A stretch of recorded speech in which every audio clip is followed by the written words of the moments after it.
कल AC circuit का full cycle का average value of AC current हो गया था, जिसकी वैल्यू फुल कंप्लीट साइकिल के लिए 0 आई थी। हाफ साइकिल के लिए कितनी आई थी? 2I0/पाई।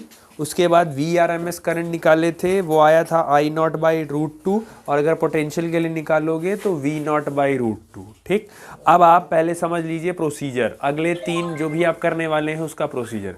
अब आप एसी सर्किट तैयार करेंगे जिसमें आप सिर्फ रजिस्टर लगाएंगे। समझ आया? सीक्वेंस देख लो क्या करना है। आप एक एसी सर्किट तैयार करेंगे जिसमें आप सिर्फ रजिस्टर लगाएंगे। ये पहला हो गया, पहला ड्राइव अलग करो। दूसरा, आप एक ऐसा एसी सर्किट तैयार करेंगे जिसमें आप सिर्फ इंडक्टर लगाएंगे। सेकंड इसका पूरा ये अलग हो गया। फिर एक आप तीसरा तैयार करेंगे एसी सर्किट जिसमें आप सिर्फ कैपेसिटर लगाएंगे। इसका मतलब है इंडिविजुअल रजिस्टर, इंडिविजुअल इंडक्टर और इंडिविजुअल कैपेसिटर, ये 3 आपको ड्राइव करना है। उसके बाद कॉम्बो चलेगा, एक चलेगा आपका कैपेसिटर और इंडक्टर का साथ में, और एक चलेगा इंडक्टर और कैपेसिटर का रजिस्टर और कैपेसिटर का, और एक तीनों का एक साथ कंबाइन चलेगा, डेट इज आर LCR। तो कुल मिला के ये 3 और जोड़ा और लास्ट वाला आपको पढ़ना ही पढ़ना है। तो स्टेप डिवाइड कीजिए, उसके बाद आपका चैप्टर लगभग खत्म होने पे आ जाता है। LCR के बाद आपका चैप्टर खत्म हो जाता है। उसके बाद आपका रेजोनेंस बचता है और पावर फैक्टर बचता है खाली cos phi, उससे फिर ज़्यादा नहीं बचता, चैप्टर क्लोज होता है। ठीक, चलो अब पहला लिखो, पहली हेडिंग लिखो इसमें, AC circuit containing only register। AC circuit containing only register। AC circuit containing only register।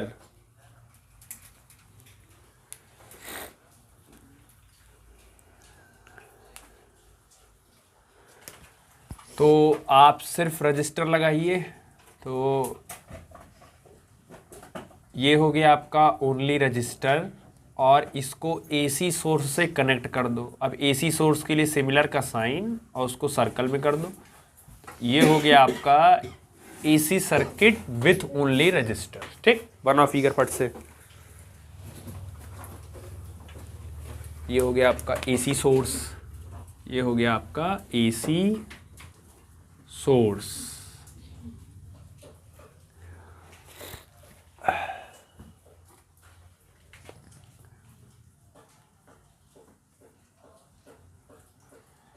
Applying alter किसी भी अल्टरनेटिंग AC करंट से या AC वोल्टेज या AC सोर्स से कितना पोटेंशियल निकलता है? कितना पोटेंशियल निकलता है? सोर्स कितना निकलता है, मतलब AC से कितना पोटेंशियल निकलेगा? V = V0 sin ωt। और अगर करंट की बात की जाएगी तो करंट कितना निकलेगा वहां से? I = I0 sin ωt। तो अगर आपके पास AC सोर्स है, उसमें आपका सिर्फ रजिस्टर है, तो AC सोर्स से पोटेंशियल कितना निकलेगा? V = V0 sin ωt। इसको मान लो इक्वेशन 1। चलो लिखो।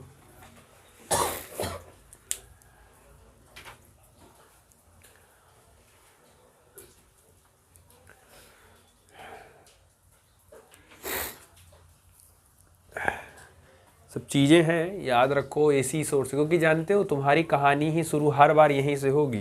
किसी भी AC सोर्स का वोल्टेज याद कर लो V0 sin ωt होता है, और किसी भी AC सोर्स का करंट I0 sin ωt। कहानी यहीं से स्टार्ट होगी AC में, आपको जो भी करना होगा। ठीक है, अब उसके बाद आप ओम्स लॉ पढ़ के आए हो, तो क्योंकि आपने सिर्फ रजिस्टर लगाया है, तो रजिस्टर लगाए हो तो ओम्स तो आएंगे ही आएंगे। तो फ्रॉम ओम्स लॉ, अच्छा ओम्स लॉ के अकॉर्डिंग आपने पढ़ा है करंट = I क्या लिख सकते हो? V/R लिख सकते हो। ओम्स लॉ के अकॉर्डिंग V = क्या होता है? I × R, तो I = V/R। अब आपको कुछ नहीं करना, I = ये जो V है, ऊपर आप V की वैल्यू है, इस V की वैल्यू ले जाके यहाँ पुट कर दो, तो ये हो जाएगा V0 sin ωt divided by R। अब देखो सिर्फ हम कर क्या रहे हैं, ये V0 और R एक साथ कर दो, तो ये हो जाएगा I = V0/R, और sin ωt किनारे कर दो, तो ये हो जाएगा sin ωt। अब अगला स्टेप देखो, ये बताओ वी नॉट बाई आर, तो यहां से लिख सकते हो I is equal to V naught by are.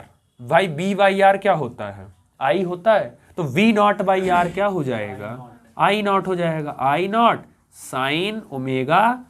तो आप कहीं ना कहीं देखो ये प्रूफ भी हो गया कि पोटेंशियल के होने से ही तो करंट ड्राइव किए हो। तो अगर आपने सर्किट में सिर्फ रजिस्टर ही लगाया होगा तो जो भी उसका potential V naught sine omega T होगा और जो भी उसमें करंट फ्लो हो रहा होगा आई नॉट साइन ओमेगा टी, वो लगभग देखो जितना पोटेंशियल है उतना ही आपका इसमें करंट फ्लो हो रहा है। ठीक, उसके बाद वेयर एज इट इज जैसे लिखते हो, वेयर यहाँ पे I naught is equal to क्या लिख सकते हो? V naught by R. अच्छा, आई नॉट कौन सी वैल्यू होती है? आई नॉट को कौन सी वैल्यू बोले हो आप? पीक वैल्यू बोले हो। तो पीक वैल्यू ऑफ इसकी करंट की, तो ये आपकी करंट की हो गई पीक वैल्यू। समझ आया? ठीक, चलो करो इतना।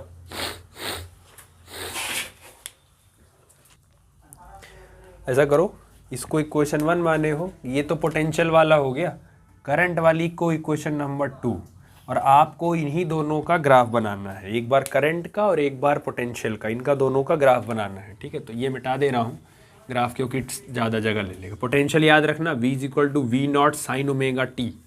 ठीक है, करंट हो गया आपका I is equal to I naught sine omega T. तो ग्राफ जब आप बनाएंगे, अच्छा इसका ग्राफ थोड़ा सा ट्रिग्नोमेट्रिक पर डिपेंड करता है, इसीलिए ध्यान से देखना। ये बताओ पोटेंशियल से करंट आता है कि करंट से पोटेंशियल आता है? पोटेंशियल से करंट आता है कि करंट से पोटेंशियल आता है? पोटेंशियल से करंट आता है, तो इसका मतलब है पोटेंशियल का ग्राफ जो होगा वो करंट के ग्राफ से थोड़ा सा क्या रहेगा? ऊपर रहेगा। मतलब पोटेंशियल ज़्यादा होगा तब तो उसके बाद करंट आएगा, तो मतलब पोटेंशियल ग्राफ। दूसरा एंड मोस्ट इंपॉर्टेंट, अगर आपके इक्वेशन में साइन है तो उसका ग्राफ हमेशा ओरिजिन से स्टार्ट होगा, ये याद कर लीजिए। अगर आपके इक्वेशन में साइन लिखा है, आपने साइन दिया है, तो वो ग्राफ ओरिजिन से ही स्टार्ट करेंगे आप। तो जो पोटेंशियल का यूनिट, पोटेंशियल का इक्वेशन था वो क्या था? v is equal to V naught sine omega T. तो इसका मतलब है वी नॉट साइन है तो साइन है, तो इसका जो ग्राफ होगा वो ओरिजिन से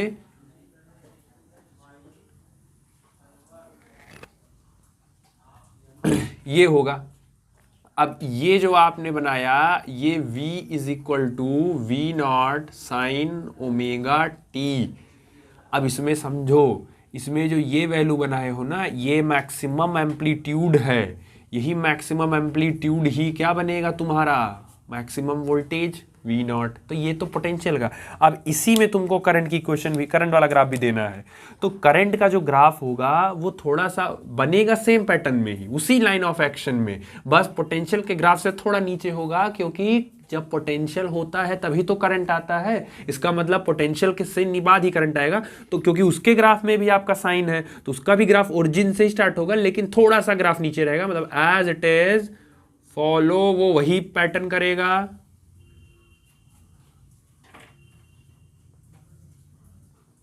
ये यहां कर्व कर लेना थोड़ा सा, ठीक है, ये कर्व कर लेना सेम टू सेम। अब इसमें जो आपने रेड वाला बनाया है ये किसका ग्राफ हो गया? करंट का। तो I is equal to I naught sine omega T. और अब इसका देखो, अब इसका देखो रेड वाले का, इसका जो ये वैल्यू है आपका, इसका रेड वाला, ये किसकी वैल्यू हो गई? ये आई नॉट हो गई। तो इस वोल्टेज का पीक वैल्यू वी नॉट और करंट का पीक वैल्यू आई नॉट। क्योंकि पोटेंशियल से करंट आता है इसीलिए पोटेंशियल का ग्राफ थोड़ा ऊपर रहेगा और सेम पैटर्न में करंट का ग्राफ थोड़ा सा नीचे रहेगा। समझ आया? क्लियर हो गया? ठीक है। अब दूसरा, ये अगर आपको इक्वेशन में फ्रेम करना है तो देखो, इसका बनाओगे इधर, ये इधर जाएगा, तो ये आपको एक्सिस पे, वो तो मैंने रैंडम बता दिया, तो ये हो गया आप, यही पूरा इतना क्या हो गया आपका आई नॉट, जो कि मैंने यहाँ कर दिया। या चाहो आप तो सीधे यहाँ इसको रिप्रेजेंट कर दो। और इस वाले केस में ये है पूरा आपका वी नॉट, तो बस इसको यहाँ पे रिप्रेजेंट करके इसको कर दो वी नॉट। तो आप चाहो तो आई यहाँ वाला वी नॉट आप हटा दो, क्योंकि वहाँ तो आपने रिप्रेजेंट कर ही दिया। सेम काम यहाँ वाला आई नॉट चाहो तो हटा दो, तो ये हम फिर से बना दे रहे हैं ये वाला, ठीक है। ये यहाँ चला गया और उसके बाद ये यहाँ, तो ये वैल्यू हो गई आई नॉट, आई इसकी पीक वैल्यू हो गई आई नॉट और वोल्टेज की पीक वैल्यू हो गई वी नॉट, ठीक। अब आता है टाइम, क्योंकि ये एक साइकिल डिपेंडेंसी साइकिल पे आती है। देखो गाड़ी यहाँ से स्टार्ट हुई है आधी साइकिल, ये आधी साइकिल, फिर ये लगभग 3 हाफ हो गया और ये यहाँ पे आपके पूरा एक टाइम, यानी ये पूरा एक टाइम पीरियड, क्योंकि एक साइकिल को पूरा प्लस हाफ फिर मैक्सिमम, मतलब ये पूरा प्लस में रहेगा, नीचे वाला पूरा माइनस में रहेगा, तो ये पूरा प्लस हाफ में हो गया, ये पूरा माइनस हाफ में हो गया, तो ये पूरा एक क्या कहलाएगा आपका, पूरा एक साइकिल कहलाएगा आपका, समझ आया। और ये जो एक्सिस है, ये एक्सिस आपकी टाइम वाली है, समझ आ गया, ठीक। चलो बनाओ, चलो उसके बाद देखो जरा ग्राफ बन गया। अब आप उसके बाद नीचे पहले देख लो, फिर आप लिखिएगा, आप लिखेंगे उसके बाद वी नो डैट, हमें सब पता है कि हमें कुछ नहीं पता है। यूनिवर्सल लाइन है फिजिक्स की, ये हमें लिखना पड़ता है वी नो डैट, भले हमें कुछ ना पता हो लेकिन लिखना पड़ता है। लेकिन ये तो पता ही होगा कि अभी आपने किया पोटेंशियल का क्या था, इक्वेशन क्या था, v is equal to V naught sine omega T, और करंट का जो इक्वेशन था वो था I is equal to I naught sine omega T. अब आप ऐसा है, दोनों में जरा आप कैलकुलेट करिए इन दोनों का फेज डिफरेंस, इन दोनों के बीच आप निकालिए फेज डिफरेंस, दैट इज आप निकालिए फाई। तो आप करंट के फेज डिफरेंस में से पोटेंशियल का भी माइनस कर सकते हैं और पोटेंशियल के से में करंट का भी माइनस कर सकते हैं। साइन के साथ जो लगा होता है उस वही आपका फेज होता है, साइन के साथ जो लगा होता है। तो अगर मैं, ध्यान सुनना, अगर मैं पोटेंशियल के फेज से करंट का फेज माइनस कर देता हूं तो पोटेंशियल का फेज साइन के साथ क्या लगा है, ओमेगा टी, तो पोटेंशियल का फेज हो गया ओमेगा टी माइनस करंट का फेज कितना है, ये भी ओमेगा टी, तो ओमेगा टी कितना हो गया, ये भी हो गया, तो ओमेगा टी ये कितना हो गया, यानी कि करंट और पोटेंशियल के बीच में जो फेज डिफरेंस आ रहा है वो कितना आ रहा है, 0 आ रहा है। इसका ये मतलब है कि जब आप किसी सर्किट में रजिस्टर, सिर्फ रजिस्टर लगाएंगे तो जैसे पोटेंशियल चलेगा ठीक ठीक उसी के पीछे पीछे कौन चलेगा, मतलब रजिस्टर और पोटेंशियल दोनों एक साथ ही चलेंगे। जब आप सर्किट किसी भी एसी सोर्स से आप क्या लगाए रहेंगे, रजिस्टर, कदम से कदम मिला के दोनों चलेंगे। जब आप सर्किट में सिर्फ क्या लगा कर रखेंगे, रजिस्टर, अभी जब खाली सर्किट में इंडक्टर लगाओगे ना तो करंट अभी 90 डिग्री पीछे हो जाएगा पोटेंशियल से, और जब कैपेसिटर लगाओगे तो करंट 90 डिग्री आगे हो जाएगा पोटेंशियल से, तो वो आगे पीछे चलने लगते हैं थोड़ा सा। क्योंकि आपको शायद पता हो कि इंडक्टर का काम क्या होता था, याद है, ग्रोइंग को डाई करता था और डाइंग को वो क्या सपोर्ट करता था। वो तो वो बैलेंस नहीं, वो पोटेंशियल के हिसाब से नहीं चलेगा, उसका सल्तनत अपनी है, वो अपने हिसाब से चलवाएगा। सेम कैपेसिटर का काम भी यही होता था कि वो एनर्जी को अपने अंदर क्या करता था, स्टोर करता था, तो वो अपने हिसाब से चलेगा। रजिस्टर में ऐसा कुछ नहीं है, तो रजिस्टर के केसेस में पोटेंशियल और करंट दोनों केस एक साथ चलते हैं, मतलब दोनों के कदम एक साथ चलते हैं, इसीलिए दोनों के फेज में कोई डिफरेंस नहीं है, दोनों का फेज डिफरेंस 0 है। जो एक कदम अगर पोटेंशियल चलेगा तो एक कदम फिर कौन चल जाएगा, तुरंत करंट चल देगा। समझ आया, क्लियर हुआ, ठीक। चलो इतना लिखो, चलो नीचे लिखो जरा इसके एक line, current and voltage is in same phase, current and voltage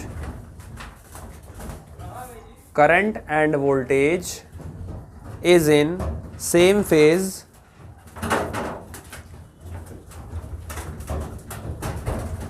current and voltage is in same phase because phase difference is 0, because phase difference is 0.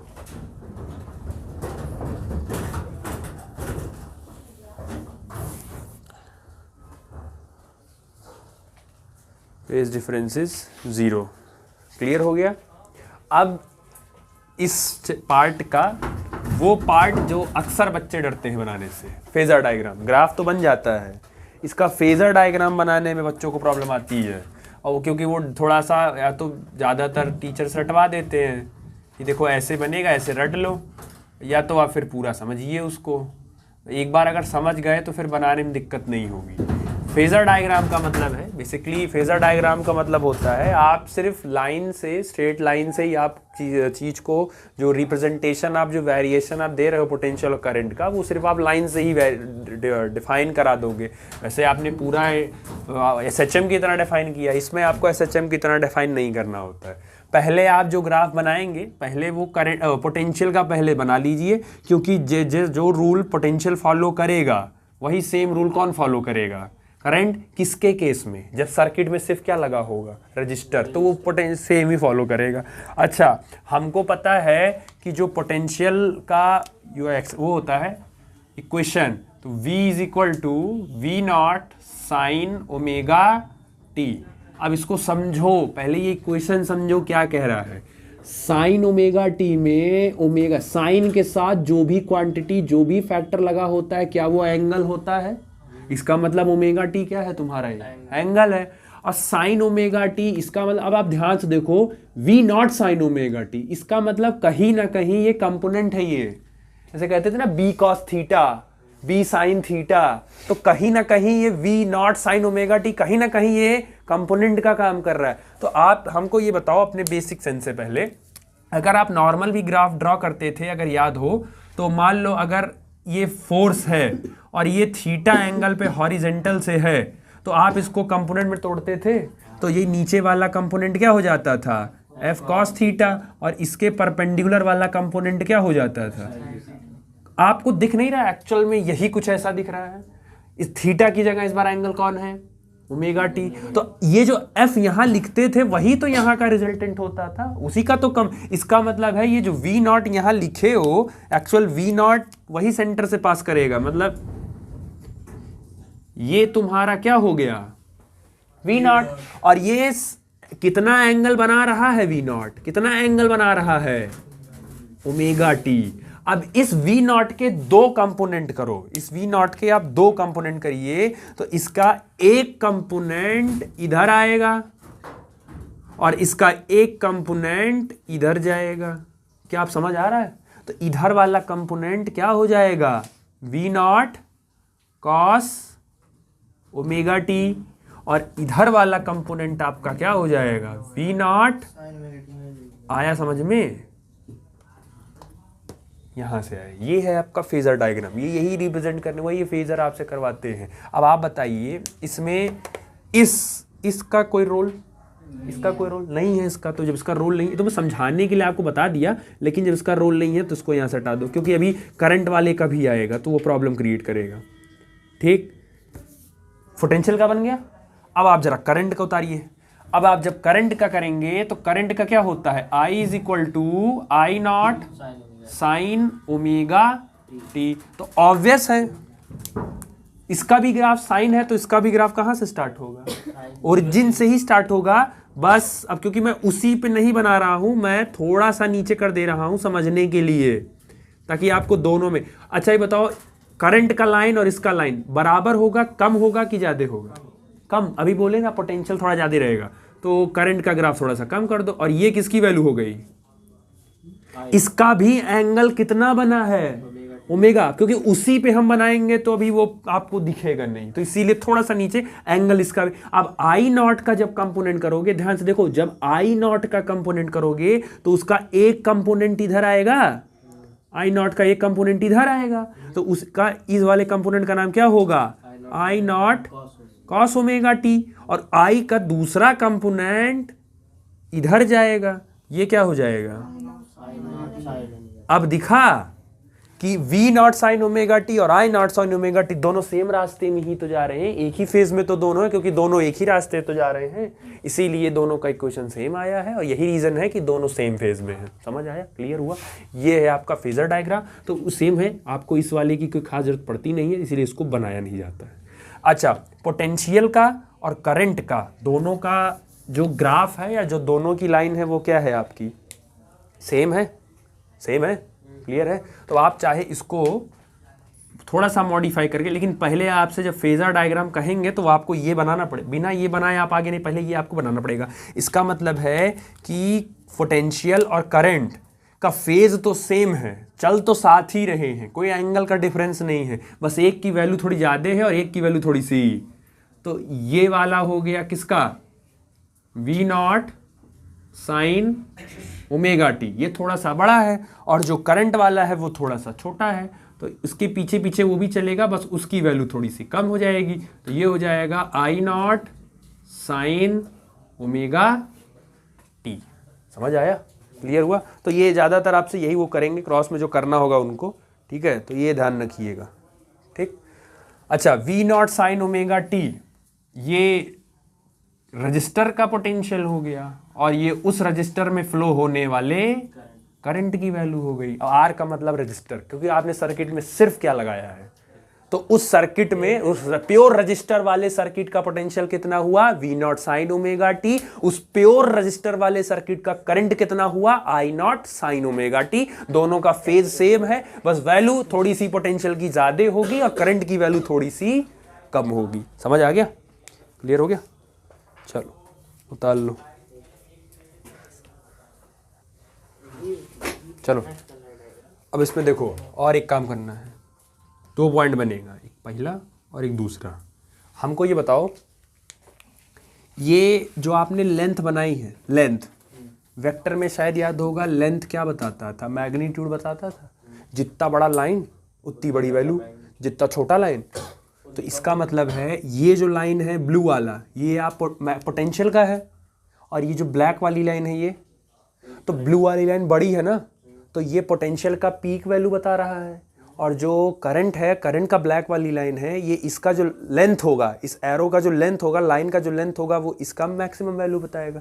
इसका मतलब जो एरो, इसका लाइन का जो लेंथ होगा एक्चुअल, वो आपको उसकी वैल्यू बताएगा, ठीक। चलो पहला पॉइंट लिखो, length of arrow is equal to का sine, length of arrow, length of arrow is equal to का sine peak value of current and voltage, peak value of current and voltage, peak value of current and voltage.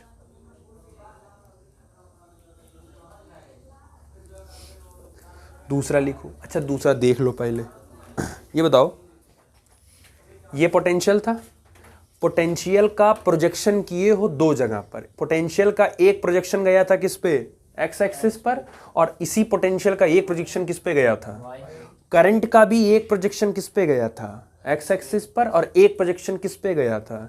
तो ये जो projection of Y axis है, क्या यही exact value of current और potential की बता रहा है, ठीक। तो सेकंड पॉइंट लिखो, projection on Y axis, projection on Y axis, projection on Y axis is equal to का साइन,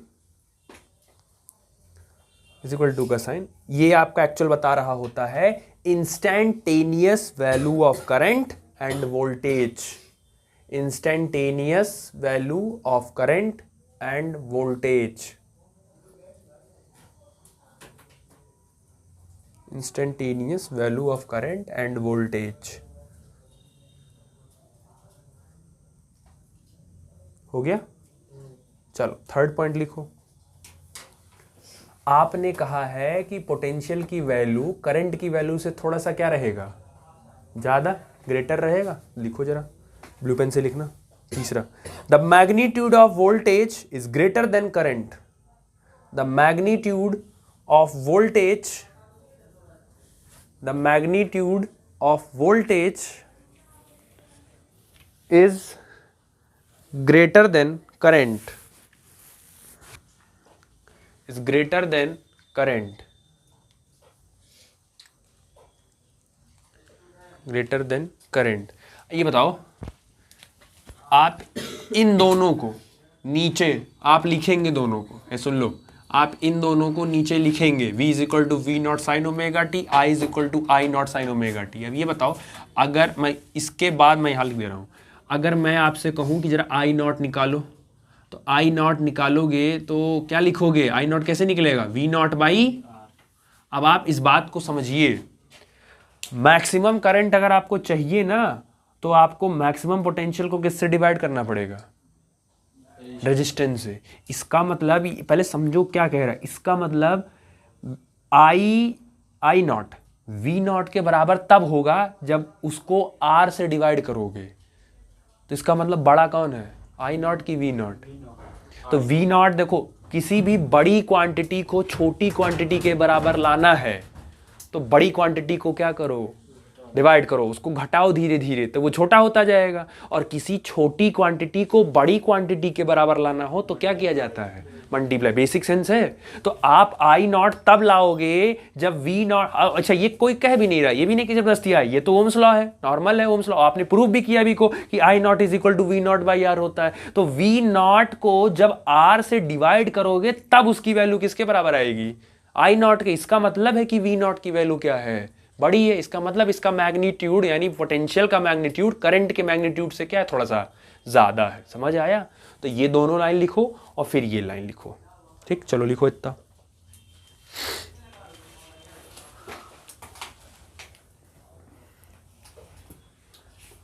है भाई, बेसिक बेसिक है, नॉर्मल मैथमेटिक्स 7th 8th में पढ़ाई जाती है।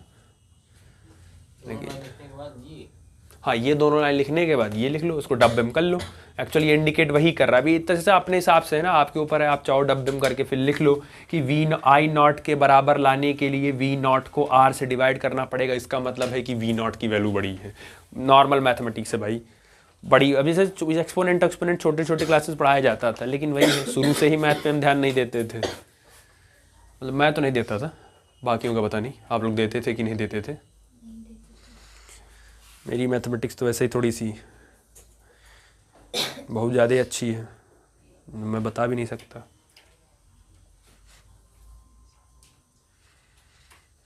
हो गया।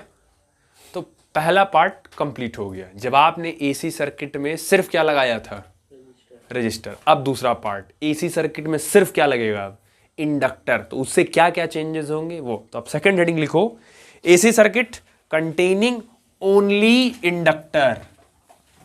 AC circuit containing only inductor.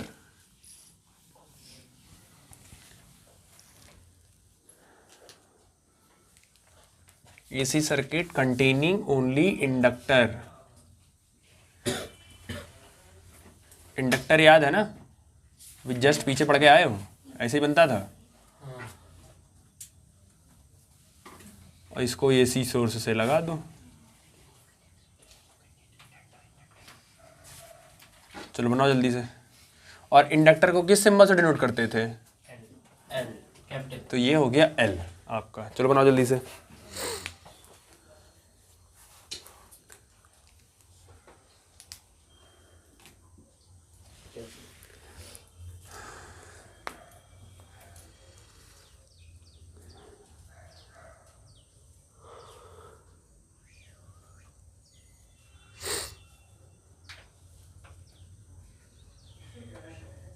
बन गया। चलो नीचे लिख लो, alternating voltage across, alternating voltage, figure बनाने के बाद लिखना नीचे, alternating voltage across the inductor is given by.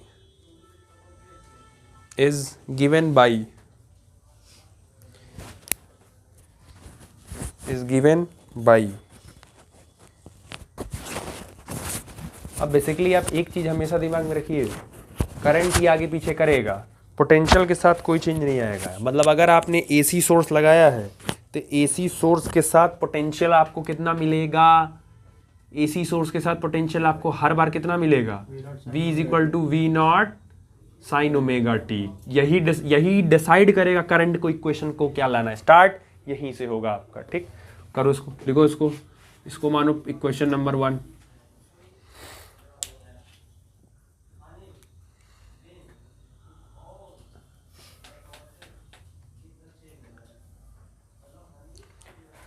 अच्छा इंडक्टर है तो देखो ये एसी सोर्स का पोटेंशियल है, जो एसी लगाए हो ये उसका पोटेंशियल है।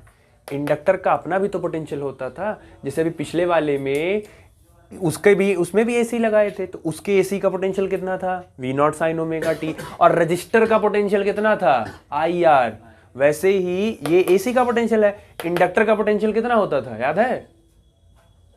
इंडक्टर का पोटेंशियल या इंडक्टर का इंड्यूस्ड ईएमएफ याद है? सेल्फ इंडक्शन में कितना होता था, E is equal to minus L D I by D T.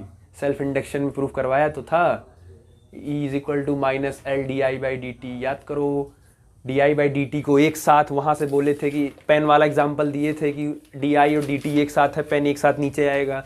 ठीक है, याद नहीं है, चलो नीचे लिखो। देखो इंड्यूस्ड ईएमएफ, नीचे लिखो इंड्यूस्ड। फिजिक्स इसीलिए कठिन हो जाती है, पिछला याद नहीं रहता है।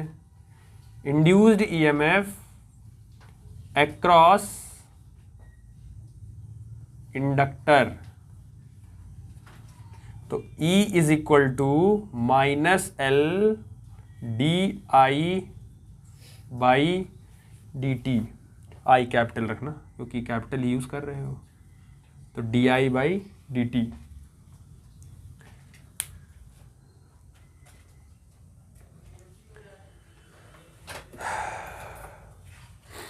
अच्छा, इंडक्टर का काम क्या होता था? किसी भी सर्किट में इंडक्टर का काम क्या होता था? हमेशा ग्रोइंग करंट को अपोज करेगा वो। ठीक है, तो आप ये प्रैक्टिकली सोचो, अल्टरनेटिंग कर वोल्टेज लगाए हो तो मेक श्योर अल्टरनेटिंग वोल्टेज हमेशा पोटेंशियल को क्या करने की कोशिश करेगा, बढ़ाने की कोशिश करेगा। मतलब बढ़ाएगा तो करंट बढ़ेगी, इंडक्टर उसको तुरंत क्या करने करेगा, अपोज करने की कोशिश करेगा। ठीक, तो नीचे लिखो which opposes the growth of current, which opposes the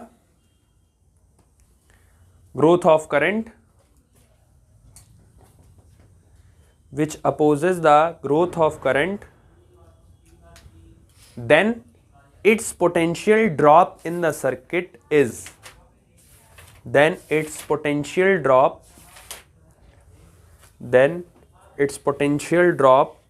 in the circuit is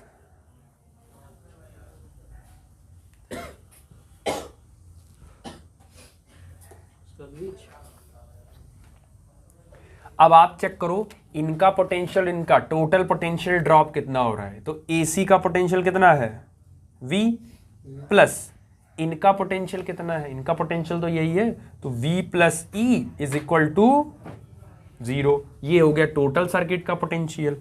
तो V प्लस और E की वैल्यू क्या है आपके पास, minus L D I by D T is equal to 0। Bracket open कर दो, तो V minus L D I by D T is equal to 0। इसको उधर भेज दो तो ये पॉजिटिव में हो जाएगा, तो V is equal to L D I by D T. ठीक, L को इधर भेज दो, तो L को इधर भेजोगे तो ये हो जाएगा V by L is equal to D I by D T. ये आपका एक क्वेश्चन बन गया। ठीक, अभी आगे सॉल्व करेंगे इस पे। ठीक है, और चाहो तो ठीक है एक काम, हाँ एक काम देखो और कर सकते हो, तुम्हारे लिए आसान हो जाएगा। V की वैल्यू पता है, V naught sine omega T. तेरा वैल्यू पुट करो यहाँ, तो ये हो जाएगा V naught sine omega T divided by L is equal to D I divided by D T.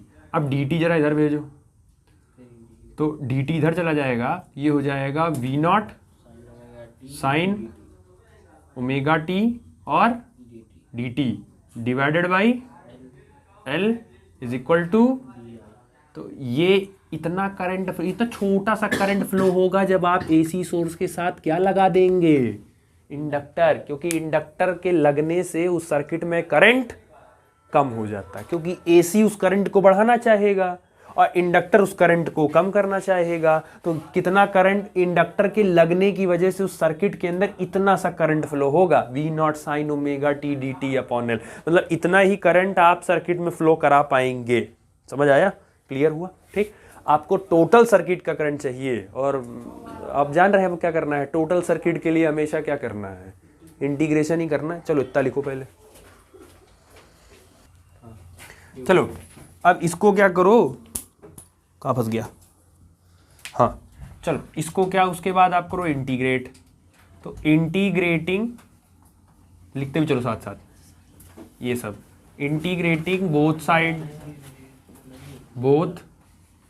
Side we get, उसके बाद एज इट इज साइन लगाओगे आप इंटीग्रेट, तो डी आई को मैं इधर कर दे रहा हूँ, ठीक है। तो डी आई इसका इंटीग्रेशन साइन, उसके बाद वही स्टेटमेंट फिर से लिखो, V naught sine omega T D T divided by L, और इसको भी कर दो इंटीग्रेट। चलो ठीक, अब देख लो फिर लिखो, डी आई का इंटीग्रेशन कितना होगा, आई, अच्छा वी नॉट पीक वैल्यू है, कांस्टेंट है, और एल ये भी तो कांस्टेंट है, ये बाहर आ गया, तो आपका वी नॉट बाई एल ये तो बाहर ही आ गया, तो अंदर इंटीग्रेशन सिर्फ किसका होगा, sine omega T D T.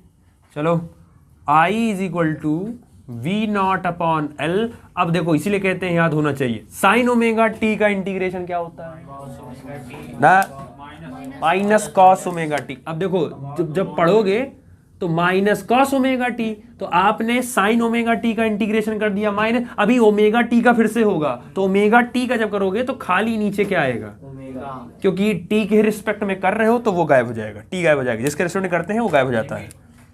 ठीक, क्या लिमिट रखने की जरूरत है, उसमें लिमिट क्या रखोगे, जब करंट टाइम जीरो था तो करंट उस समय जीरो ही फॉलो करेगा, और जब करंट टाइम टी हो जाएगा तो करंट टाइम मैक्सिमम हो जाएगा, तो उसमें कोई लिमिट की जरूरत नहीं पड़ेगी। ठीक, आप जरा यहाँ से समझिएगा, यहाँ से सारा मैथमेटिक्स लगेगा, और ये मैथमेटिक्स मैंने जब मैं 12th क्लास पढ़ाना शुरू किया था मैं तभी समझा दिया था आपको, स्टार्ट मैंने क्वाड्रेंट वाड्रेंट करके समझाया था। ठीक है, अब इसको पहले समझो, ये इसको क्योंकि तोड़ना मोड़ना है इसको, ये ओमेगा पहले बाहर करो, तो ओमेगा बाहर जाएगा तो I is equal to V naught upon हो जाएगा एल ओमेगा, और अंदर बचेगा आपका माइनस कॉस ओमेगा टी।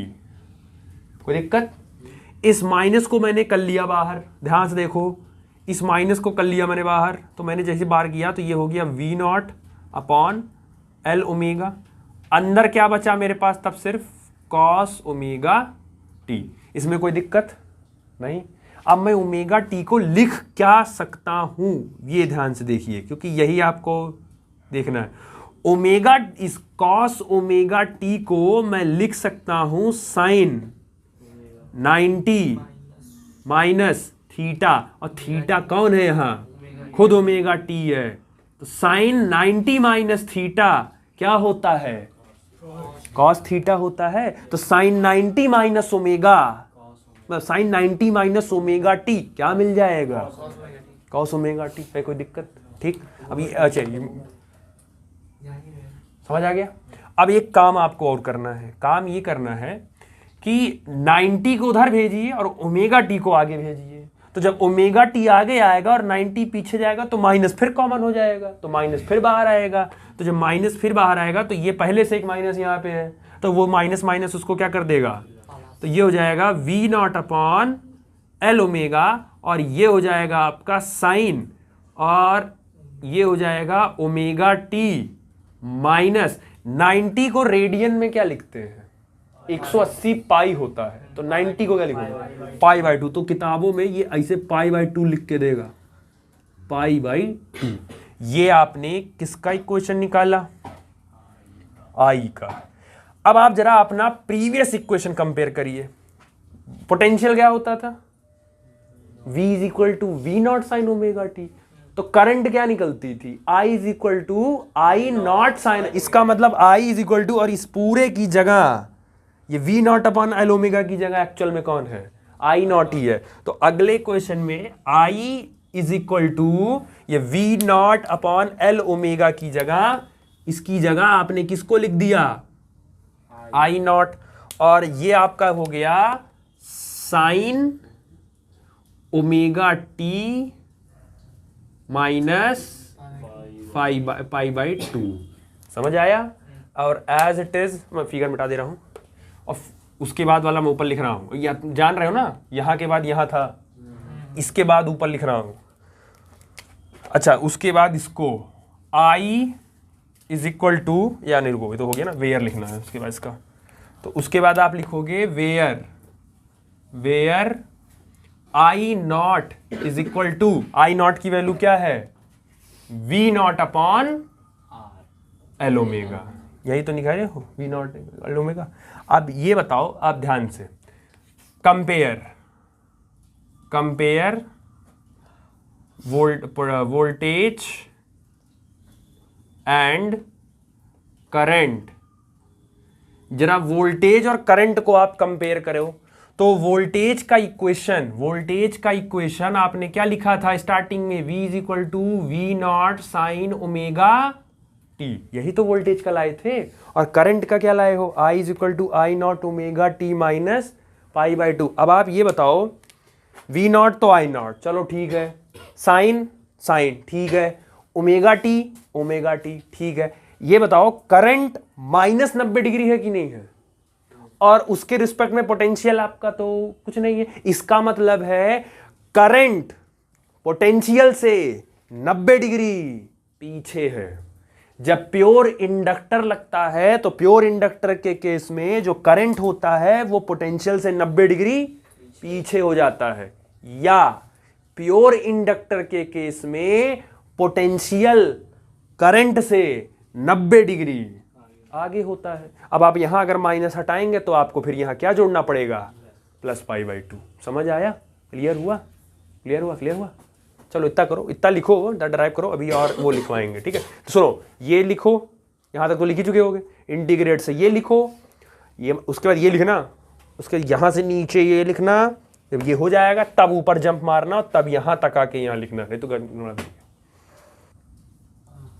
चल इधर का तो काम हो गया, इधर का ये हो गया। लोग सिंपल तो लिख सकते थे। अरे नहीं कोई बात नहीं, वो थोड़ा सा दिखाना भी तो रहता है। हाँ देखो, अब जरा कंपेयर करो, तो I इज इक्वल टू, आप बोलो आई नॉट साइन, उसके बाद omega t minus pi by to. समझो, दोनों इक्वेशन को कंपेयर करो। आपको यार इक्वेशन देख के ही लग रहा है कि करंट की इक्वेशन में -90 डिग्री करना है, इसका मतलब है करंट पोटेंशियल से 90 डिग्री पीछे है। इसी इक्वेशन को आप ऐसे की बजाय इसी का लिखने का दूसरा तरीका, आप इसको ऐसे भी लिख सकते हैं, V is equal to V naught. मैं गाड़ी चला रहा हूं, ठीक है, आप भी चला रहे हैं, तो क्या है कि मैं आगे हूं और आप पीछे हैं, तो कोई तीसरा देख के ये कह रहा है कि ये उनसे पीछे चल रहा है, तो इसको ये भी तो बोला जा सकता है ये उनसे आगे चल रहा है। तो अगर पोटेंशियल, अगर करंट 90 डिग्री पीछे है, इसका मतलब है कि पोटेंशियल 90 डिग्री आगे होगा ना, तो इसको आप ऐसे भी लिख सकते हो, V साइन और omega t plus pi by two. और करंट के लिए I is equal to I naught sine, और इसके लिए सीधे ओमेगा टी। दोनों इक्वेशन में कोई चेंज नहीं है, दोनों कहने का सेंस वही है। अगर करंट 90 डिग्री पीछे है, इसका मतलब है करंट पीछे है 90 डिग्री, इसका मतलब पोटेंशियल 90 डिग्री आगे है ना भाई। अगर करंट 90 डिग्री पीछे है तो पोटेंशियल 90 डिग्री, या उल्टा बोल लो, पोटेंशियल 90 डिग्री आगे है तो करंट 90 डिग्री। तो दोनों इक्वेशन फ्रेम कैसे, अब आप ये मान के चलिए, आप हम लोग जैसे डराइव तो हम ये कराए हैं, लेकिन पेपर में वो घुमा के ये दे देंगे आपको, या कोई न्यूमेरिकल में ये दे देंगे। अब ये कहो कि डिराइव तो ये कराए थे, अब ये बी में कहा प्लस बाई 2 आ गया, तो इसमें तो माइनस है। तो ध्यान रखिएगा जब ये सब आएगा, और सबसे इंपॉर्टेंट आपसे पूछा जाएगा पेपर में, जब प्रैक्टिकल देने बैठोगे तो पूछेंगे प्योर इंडक्टर सर्किट, हाँ सर अच्छा बताओ प्योर इंडक्टर में कौन आगे होता है, यही पूछेंगे, प्योर इंडक्टर में कौन आगे होता है, पोटेंशियल की करंट, तो आप बोलेंगे पोटेंशियल आगे होता है। अच्छा कितना आगे होता है सर, 90 डिग्री आगे होता है। समझे, दो पढ़े ना सर्किट, पहला कौन सा था, प्योर रजिस्टर, तो प्योर रजिस्टर वाले में करंट और पोटेंशियल दोनों सेम फेज में है, लेकिन इंडक्टर के केस में करंट 90 डिग्री पीछे हो जाता है। अब आप तीसरा क्या बचा है भी, प्योर कैपेसिटर। तो इंडक्टर के केस में करंट 90 डिग्री पीछे होता है, और कैपेसिटर के केस में करंट 90 डिग्री आगे होता है। अभी उसको भी डराइव कराएंगे, तो उसमें अभी करंट के केस में प्लस बाई पाई बाई 2 आएगा। ठीक, चलो जल्दी से उतारो इतना। चलो उसके बाद नीचे लिखो V know that Ohm's law के हिसाब से I naught is equal to क्या होता है, वी नॉट अपॉन, कोई दिक्कत ओम्स लॉ के हिसाब से। अच्छा तुम ये निकाल के लाए हो और या एंड लिखो, और क्यों लिख रहे हो, एंड लिखो। तुम सर्किट से निकाल के लाए हो I naught is equal to V naught upon L omega, समझो। अब आप जरा दोनों, ये तो ओम्स लॉ से निकाल के लाए हो, पहले से पता है, ये तो तुम अभी क्वेश्चन में ड्राइव करके लाए हो। आई नॉट की जगह आई नॉट है, वी नॉट की जगह वी नॉट है, इसका मतलब रेजिस्टेंस की जिम्मेदारी कौन ले रहा है। तो on comparing both, on comparing both, ये इसको और इसको, इन्हीं दोनों को कंपेयर करके आप लिख सकते हैं R is equal to L omega, लिख सकते हो। लेकिन दिक्कत ये है, ये R किसका सिंबल है, रेजिस्टेंस का। रजिस्टर थोड़ी ना है, तुम क्या लेके चल रहे हो, इंडक्टर, तो उसके लिए सिंबल अलग देना पड़ेगा। बस इसका मतलब है कि जो काम रजिस्टर का होता है वही काम करना है, बस सिंबल अलग देना है। तो इसके लिए जो सिंबल यूज किया जाता है दैट इज एक्स एल, इसको बोलते हैं एक्स एल, और इसका नाम होता है इंडक्टिव रिएक्टेंस। ये जो एक्सएल होता है इसका नाम होता है इंडक्टिव, क्योंकि इंडक्टर का है तो इसका नाम हो गया इंडक्टिव, और रिएक्टेंस नाम दिया जाता है। तो जो काम, अब समझो, जो काम रजिस्टर के केस में रेजिस्टेंस का होता है वही सेम काम इंडक्टर के केस में इंडक्टिव रिएक्टेंस का होता है। समझ आया, क्लियर हुआ। अच्छा वहां R इज इक्वल टू आप क्या लिखते थे, R is equal to rho L by A, और यहां एक्सएल इज इक्वल टू आप क्या लिखेंगे, एल ओमेगा। तो आप फिर से अगर एक इक्वेशन बनाना चाहो, प्योर फ्रेश इक्वेशन बनाना चाहो, तो इंडक्टर का जो रेजिस्टेंस होता है इंडक्टर का, XL is equal to L omega. अब तुमसे वाइबा में या कोई पूछा कि इंडक्टर का रेजिस्टेंस कितना होता है, तो आप बोलेंगे एक्सएल होता है, एल ओमेगा होता है। समझ में आया। इंडक्टर का रेजिस्टेंस कितना होता है, एक्सएल कितना होता है, एल ओमेगा। क्या नाम है उसका, इंडक्टिव रिएक्टेंस हो। तो कुल मिला के आपसे अगर कोई ये पूछता है कि इंडक्टर का रेजिस्टेंस कितना होगा, तो आप कहेंगे एल ओमेगा होगा। अच्छा इंडक्टर के रेजिस्टेंस को क्या नाम देते हैं, इंडक्टिव रिएक्टेंस नाम देते हैं। किससे डिनोट करते हैं, एक्सएल से डिनोट करते हैं। थोड़ा सा क्लियर रखो कब कहाँ क्या बोलना है, क्या क्या, क्योंकि जब ये सब जानते हो, जब क्वेश्चन फ्रेम होता है ना, वो क्यों कहते हैं कि बिना थ्योरी के कंप्लीट हुए आप क्वेश्चन पिक नहीं कर पाओगे। अब जब क्वेश्चन में आएगा इंडक्टिव रिएक्टेंस, अब बोल ओमेगा पतंजलि का लगाओगे, क्लियर रखो। अगर प्योर रजिस्टर है तो वहाँ तो सीधे आपका रेजिस्टेंस आएगा, वो उससे तो आप सेकंड चैप्टर से खेलते आ रहे हो, थर्ड टेंथ से खेलते आ रहे हो, ये थोड़ा सा नया आपके लिए। खाली इंडक्टर लगा होगा या इंडक्टर का रेजिस्टेंस कितना होता है, एल ओमेगा। इंडक्टर के रेजिस्टेंस को डिनोट किससे करते हैं, एक्सएल। इंडक्टर के रेजिस्टेंस का नाम क्या है, इंडक्टिव रिएक्टेंस। समझ आया, क्लियर हुआ, ठीक। तो एक काम और करो कि ये यहाँ वाला ये जो लिखे होगे ना कंपेयरिंग है, तो इसको मान लो, कुछ माने हो पहले इक्वेशन 1 2 माने होगे पिछले, तो ना हो इसको मान लो इक्वेशन नंबर 3 और इसको मान लेना इक्वेशन नंबर 4। और ये लिखने के बाद फिर से नीचे लिखना on comparing equation 3rd and 4th, तीसरे और चौथे को कंपेयर करके। अब वो जो आपको एक बुक में लैंग्वेज मिलती है या जो बोर्ड वाले लैंग्वेज देते हैं, दैट इज, इसमें बोलेगा current lag behind 90 degree by voltage. ये आपकी किताबों की लैंग्वेज होती है। आप जब किताब खोल के बैठेंगे या पोटेंशियल कर देगा, ठीक है, current lag behind potential by, या current lag behind 90 degree by voltage. तो ये जनरली किताबों की लैंग्वेज होती है, आप पढ़ेंगे उसमें वो लिखेगा। लैग का मतलब क्या होता है, पीछे। तो करंट पीछे है 90 डिग्री किससे, या इसको थोड़ा सही कर लो, इसको आगे पीछे कर लो, current lag behind voltage by 90 degree. Current voltage से पीछे है 90 डिग्री। ये किताबों की लाइन है, ये यही मिलेगा किताब में या बोर्ड वोर्ड लाइन में यही मिलेगा। तब फिर वही कंफ्यूज हो गए कौन लाएगा कौन क्या है, ठीक होता है। चलो नीचे लिखो, in other words In other words, current lag behind from voltage, current lag behind from voltage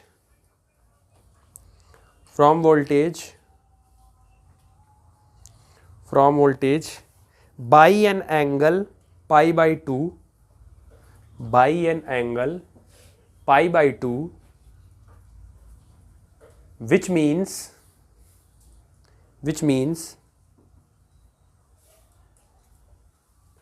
it has phase difference, which means it has phase difference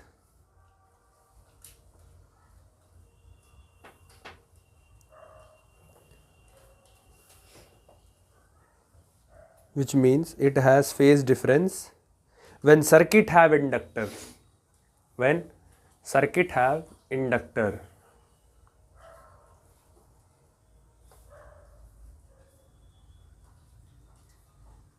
इसका मतलब सर्किट में जब इंडक्टर लगा होगा तो फेज डिफरेंस कितने का आएगा, 90 डिग्री का। समझ आया? तो तुमसे पूछेंगे जब प्रैक्टिकल देने बैठोगे, वो पूछेंगे कि प्योर इंडक्टर सर्किट है या प्योर इंडक्टिव सर्किट है, कितने का फेज डिफरेंस है, तो आप सीधे सीधे कितना बोलेंगे? पहले तो पूछेंगे वो डिफरेंस है कि नहीं है। जैसे आपसे कहेंगे कि बेटा प्योर रजिस्टिव सर्किट है, फेज डिफरेंस कितने का है, तो आप क्या बोलेंगे? प्योर रजिस्टिव में फेज डिफरेंस कितने का आता है? 0 डिग्री। अभी किया था ना, 0 आया था। प्योर इंडक्टिव में कितने डिग्री का फेज डिफरेंस मिलेगा? 90 डिग्री। प्योर कैपेसिटिव में भी कितने का मिलेगा? 90 डिग्री ही मिलेगा। मतलब इंडक्टर और कैपेसिटर के केस में जो फेज डिफरेंस आएगा वो कितने का मिलेगा? 90 डिग्री। और प्योर रेजिस्टिव की सर्किट के केस में फेज डिफरेंस कितना मिलेगा? 0 डिग्री। समझ आया? ये सब छोटी छोटी बातें हैं जो MCQ, प्रैक्टिकल और वो टिक द करंट, इन सब में आएगा, यही सब आता है, यही सब। बाकी तो एक LCR है ही आपके लिए, 4 नंबर के क्वेश्चन के लिए तो LCR है ही। वो सीधे सीधे न्यूमेरिकल आपको वहाँ वैल्यू पुट करके सॉल्व करके आपको फ्रेम करना है, उसके लिए तो है ही। ये जो जानते हो, ये बड़े बड़े वाले ना, छोटे छोटे वाले ज़्यादा खतरनाक होते हैं। बड़े वाले में क्या, थोड़ा बहुत गिवन में लिख दोगे तो नंबर पा जाओगे। ये छोटके छोटके में क्या, एक लाइन में आंसर देना है, एक लाइन या एक वर्ड में, वो वहाँ फंस जाते हैं बच्चे। ठीक है, चलो अब इसका समझो ग्राफ पहले। अच्छा, इसका ग्राफ थोड़ा सा ट्रिकी है, लेकिन अगर समझ गए तो बहुत अच्छी बात है। अच्छा, पोटेंशियल का इक्वेशन क्या आया था? पोटेंशियल का इक्वेशन क्या लिखे थे? P not sine omega T, यही तो लिखे थे। उसके तो कोई टेंशन नहीं है।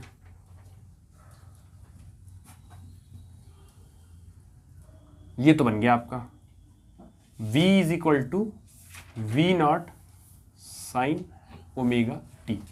अब आप जरा अपने डेरिवेशन पे जाइए, पीछे जो आप इक्वेशन जब ड्राइव कर रहे थे, तो आप जब इक्वेशन ड्राइव कर रहे थे तो शायद आपको याद होगा कि आपने इक्वेशन ड्राइव करते समय एक लाइन आई थी बीच में, I is equal to V naught upon L omega minus cos omega t आया था।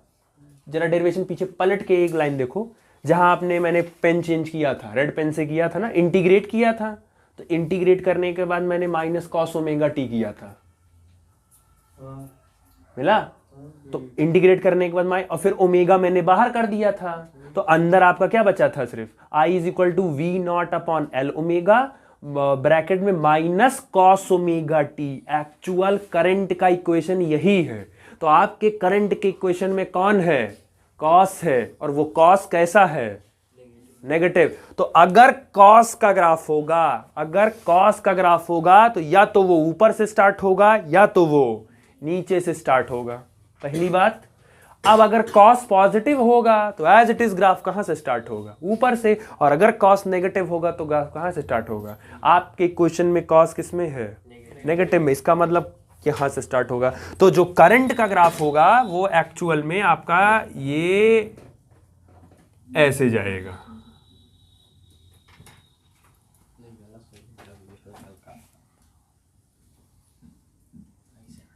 ये ऐसे जाएगा। ठीक है, वो बनेगा आपका ऐसे ऐसे ही। समझ आया? ठीक। अब ये जो इक्वेशन आपने बनाई, ये अब क्योंकि मैं तो पूरा लिखूंगा ना, मैं तो ओरिजिनल वाला ही लिखूंगा, I is equal to I naught sine omega t minus, लेकिन इसके आने, अब सोचो, इसके आने से पहले 90 आगे था, ओमेगा टी पीछे था, तो साइन साइन चेंज किए थे तो यहाँ तो कॉस माइनस कॉस ओमेगा ही तो था, डराइव कर रहे थे। तो एक्चुअल ये, अब आप ये चेक करो, जहाँ पोटेंशियल देखो, पोटेंशियल खुद ब खुद ये इतने का डिफरेंस आ रहा है करंट में, और पोटेंशियल में सीधे सीधे इतने का डिफरेंस आ रहा है। यही जो इतने का डिफरेंस आ रहा है यही आपका 90 डिग्री का डिफरेंस दे रहा है वो, ठीक, हर जगह। आप एक चीज़ ध्यान दो, या बनाओ फिगर, तब ज़्यादा क्लियर हो जाएगा। यार जो फिगर एक बार फिर से सही कर दें, समझ गए ना?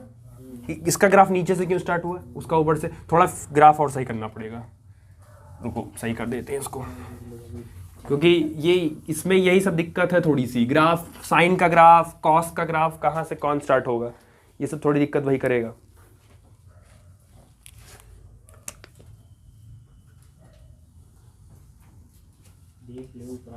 ये ना हो ना तो जैसे मार्जिन के ऊपर ये सब लिखते चलो कि साइन का ग्राफ ओरिजिन से स्टार्ट होगा, कॉस का ग्राफ ओरिजिन के ऊपर या नीचे से स्टार्ट होगा, अगर कॉस पॉजिटिव होगा तो ऊपर से चलेगा, नेगेटिव होगा तो नीचे से चलेगा। ये सब बेसिक है, अभी तो याद है ना, अभी पढ़ रहे हो। वही है कि जब पेपर देने जाओगे तब, जब जानते हो पेपर देने जाओगे ना, जब रिवीजन करोगे तो खुद ही पूछोगे इसमें कैसे वो नीचे से स्टार्ट हो गया और उसमें कैसे ऊपर से स्टार्ट हो गया, क्योंकि ये हम लोग को अपने टाइम पे कन्फ्यूज़न होती थी ये सब, ठीक है। तो इसीलिए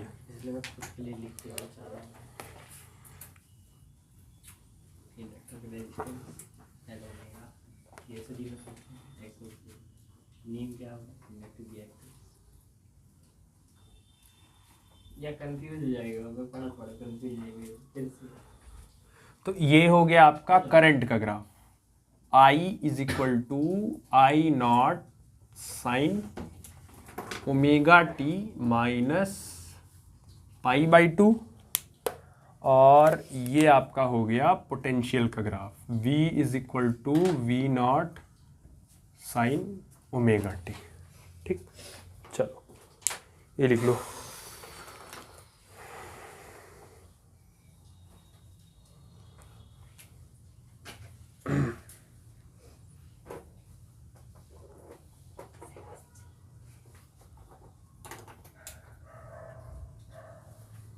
डिफरेंस दे दूं? ठीक है। अच्छा ग्राफ में एक चीज नोटिस करो, तब लिखो। ये बताओ, जब करंट ऊपर है, मतलब ग्राफ तो दोनों का स्टार्ट हुआ सेम ही, ये ऐसे गया फिर ऐसे गया, तो ये और ये यहाँ से, मतलब ये यहाँ से हुआ, ये यहाँ से, तो ये ऐसे जब तक ये ऐसे बढ़ रहा है बढ़ रहा है बढ़ रहा है, ये पहुँचते पहुँचते पहुँचते पहुँचते जब तक, जब करंट मैक्सिमम है तो उसके वोल्टेज सामने क्या है, वोल्टेज मिनिमम है। अब जब करंट धीरे धीरे घट रहा है तो वोल्टेज धीरे धीरे, इसका मतलब है इंडक्टर के केस में क्या चलता है, जब करंट मिनिमम होगा तो उस समय वोल्टेज क्या होगा, ग्राफ से भी पता चल रहा है मैक्सिमम। और इसका सेम आप वाइस वर्सा भी कर सकते हैं, उल्टा भी कर सकते हैं। तो ये सब छोटी छोटी बातें हैं, ग्राफ ही बता देगा आपको, ठीक, ध्यान रखो। चलो नेक्स्ट लिखो इसका फेजर डायग्राम, ये कर लो कम से कम, बाकी जो डेफिनेशन और फिनिशन है वो कल के लेक्चर में करा देंगे, ठीक है। चलो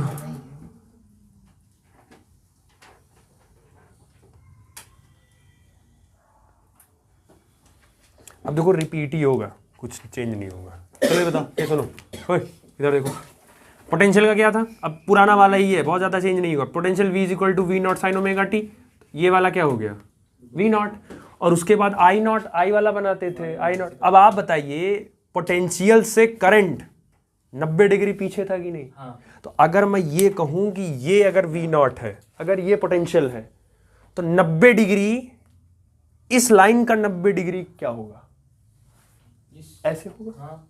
इसका 90 डिग्री ऐसे ही होगा कि नहीं होगा? तो इसका मतलब है इससे करंट 90 डिग्री, इसका मतलब है जो करंट बनेगा वो ऐसे बनेगा कि नहीं बनेगा। और ये किसकी वैल्यू हो गई, आई नॉट की हो गई। अब आप ध्यान दो, कुछ करना नहीं है, यही ना जो ऐसे है, ये ऐसे है और ये ऐसे है, कुछ करना नहीं है, अगले ग्राफ में इसी को ऐसे कर दो। कर सकते हो कि नहीं कर सकते हो? ये थोड़ा देखने में ऐसा लग रहा है, आप कुछ मत करिए, अगले ग्राफ में इसको बस ऐसे थोड़ा सा आप इसको ऐसे टिल्ट कर दीजिए, कर सकते हो कि नहीं? तो बस उसी को कर दो और क्या। तो इसको जब करोगे तो आई नॉट इधर चला जाएगा और वी नॉट इधर चला जाएगा, और दोनों के बीच में एंगल कितना है? अब आप करंट पे खड़े होइए, करंट वाली एक्सिस पे, तो जब करंट वाले खड़े होगे तो तुमको पोटेंशियल कितना दूर आगे दिखेगा? ये 90 डिग्री आगे। और जब पोटेंशियल पे खड़े होगे तो देखोगे कि करंट कितना डिग्री पीछे है? 90 डिग्री पीछे है। ये उसका बेसिकली आपका फेजर डायग्राम हो गया, समझ गया है?